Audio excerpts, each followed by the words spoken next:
Hello friends, आप देख रहे हैं सच्ची बात। इस चैनल पर आपका हार्दिक स्वागत है।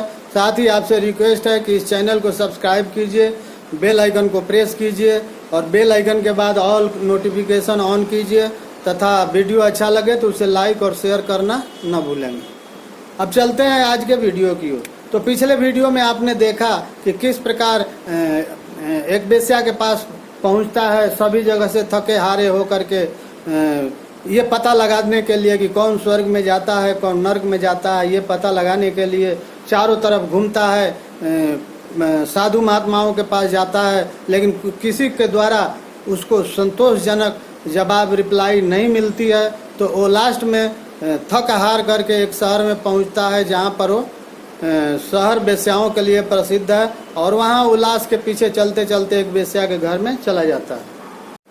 अब वहाँ वेश्या इसको जाते ही पहचान लेती है कि ये कोई व्यक्ति कुछ खोज में निकला है और थका हारा लगता है, इसलिए उसे पूछ बैठती है कि आप बहुत थके महसूस हो रहे हैं, आप टायर्ड हैं और लगता है कि आप किसी खोज में निकले हैं। चूँकि वो बहुत ही अनुभवी महिला थी इसलिए इसे पहचान ली। उसके बाद इसने बताया कि हाँ, मैं थका हारा हूँ और कुछ खोज में निकला था, लेकिन मेरे एक प्रश्न था, उस प्रश्न का कोई जवाब मुझे अभी तक नहीं मिल पाया। मैं खोजते खोजते बड़े बड़े ऋषि मुनियों साधु संतों के पास से घूम करके आ गया, किसी ने मुझे संतोषजनक जवाब नहीं दिया। इसलिए मैं सब लोग पुण्य पाप की बात करते हैं कि जो पुण्य किया पाप किया स्वर्ग में गया नर्क में गया, इसी प्रकार की बातें करते हैं। लेकिन मेरे दिमाग में ये बातें नहीं आती है कि पुण्य किसे कहते हैं और पाप किसे कहते हैं। इस प्रकार से बात करता है वेश्या के साथ। वेश्या से वेश्या पूछती है कि आपका प्रश्न क्या है, आप बताइए तो सही। वो कहता है कि जब इतने ऋषि बड़े बड़े ऋषि मुनि हमारे प्रश्न का जवाब नहीं दे सके तो आप क्या दोगी महारानी। उसने बोला, वेश्या ने बोला कि संसार में जिस प्रश्न का समाधान नहीं होता है उस प्रश्न का समाधान वेश्याओं के पास होता है। आप पूछ करके तो देखिए, मैं आपको उस प्रश्न का जवाब अगर नहीं दूंगी तो आप बताइएगा।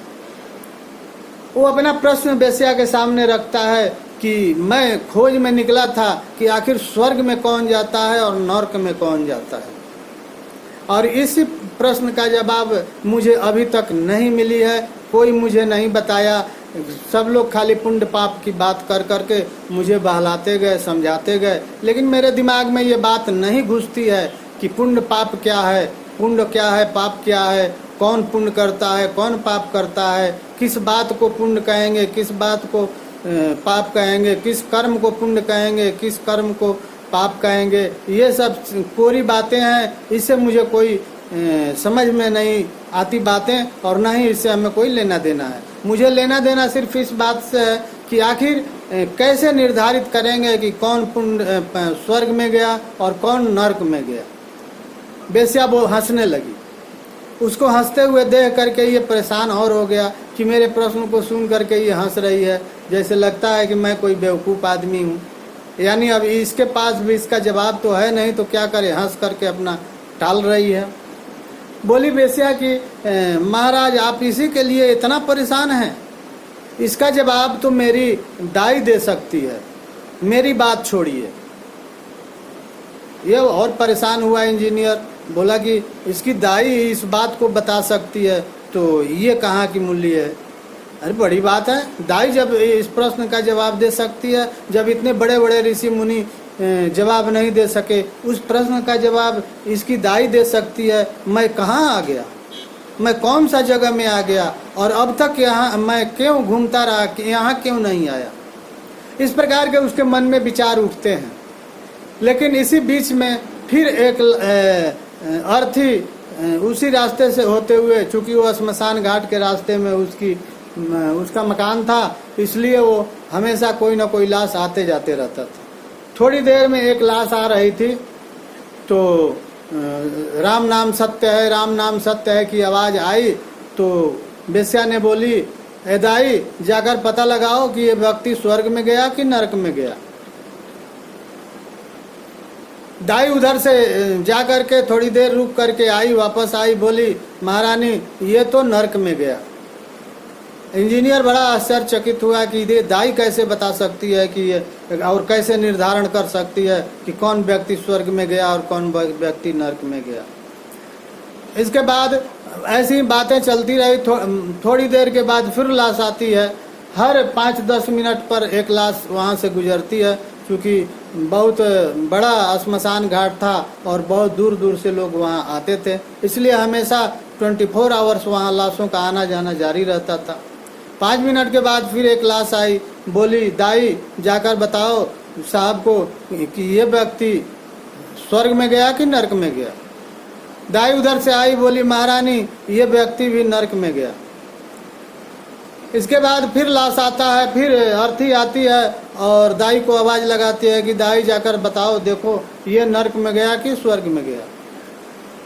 दाई आती है, बताती है, महारानी ये व्यक्ति तो स्वर्ग में गया। अब ये आश्चर्यचकित था इंजीनियर कि कैसे बताऊं, कौन सा मेथड है इसके पास जिससे ये जज करती है कि स्वर्ग नरक में कौन जाता है। अब इस परेशानी को लेकर के ये बेश्या से बात करता है कि ये आपकी दाई कैसे बता सकती है कि कौन नरक में गया और कौन स्वर्ग में गया। बोला, महाराज ये तो बहुत सिंपल बात है। अगर अर्थी के पीछे चलने वाले उसके अवगुणों की बखान कर रहे हैं, क्योंकि यमराज का दूत जो है उस अर्थी के पीछे पीछे उन लोगों के भीड़ में चलता है, लेकिन किसी को दिखाई तो पड़ता नहीं है, किसी को दिखाई नहीं पड़ता है। और लोग अगर उसकी बुराई की चर्चा करते हैं तो समझिए वो व्यक्ति निश्चित तौर पर नरक में जाएगा, उसे कोई रोक नहीं सकता। इसके बाद स्वर्ग की बात है, तो अगर उसके पीछे चलने वाले व्यक्ति उसके गुणों की बखान करते हैं, उसकी बड़ाई करते हैं, अच्छा व्यक्ति था, इसको मदद किया, उसको मदद किया, ऐसे रहा वैसे रहा, महान व्यक्ति था, ये था, इस प्रकार के उसके गुणों की चर्चा करते हुए जा रहे हों, तो समझिए वो व्यक्ति स्वर्ग में गया। बस इतनी सी बात है। और मुझे ये समझ में नहीं आता कि ये बड़े बड़े ऋषियों मुनियों की ये बात क्यों नहीं समझ में आती जो आपको नहीं बतला सके। इंजीनियर ने पूछा कि क्या ये सत्य बात है। वो बोली, बेस्या बोली कि निश्चित तौर पर मैं सत्य आपको बतला रही हूँ कि यही फार्मूला है कि व्यक्ति को पता लगाने के लिए कि वो स्वर्ग में गया या नरक में गया।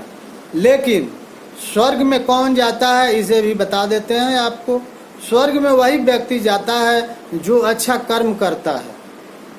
अच्छा कर्म धरती पर करने वालों की कमी नहीं है और बुरे कर्म करने वालों की भी कमी नहीं है। इस संसार में इंसान आता है, एक इंसान बनकर के नंगा बदन में आता है, लेकिन बाद में उसके ऊपर कपड़ा दिया जाता है और वो कपड़ा पहनने के बाद उसके अंदर अच्छाई और बुराई दोनों इंटर कर जाती है।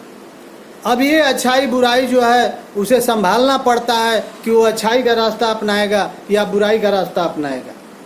और इस संसार में किसी को कोई रोकता नहीं है, आप अच्छा व्यक्ति बने या आप बुरा व्यक्ति बने, आपको कोई रोक टोक करने वाला नहीं है। ये निर्णय आपका है, आप क्या कर सकते हैं। अच्छाई करके लोग इंसान से भगवान बन जाते हैं, जैसा कि हमारे ग्रंथों में लिखा हुआ है, और बुराई करके लोग रावण जैसे, कंस जैसे और बड़े बड़े राक्षस बन जाते हैं। ये हमारे धर्म ग्रंथ बतलाते हैं। तो यहाँ किसी को अच्छाई और बुराई करने से मना नहीं किया जाता है। और आप अच्छाई करके आप अपने आप को स्वर्ग में पहुंचा दीजिए, बुराई करके आप अपने को नरक में पहुंचा दीजिए, कोई रोकने वाला यहाँ नहीं है। और इसी के साथ आज का वीडियो यहीं तक।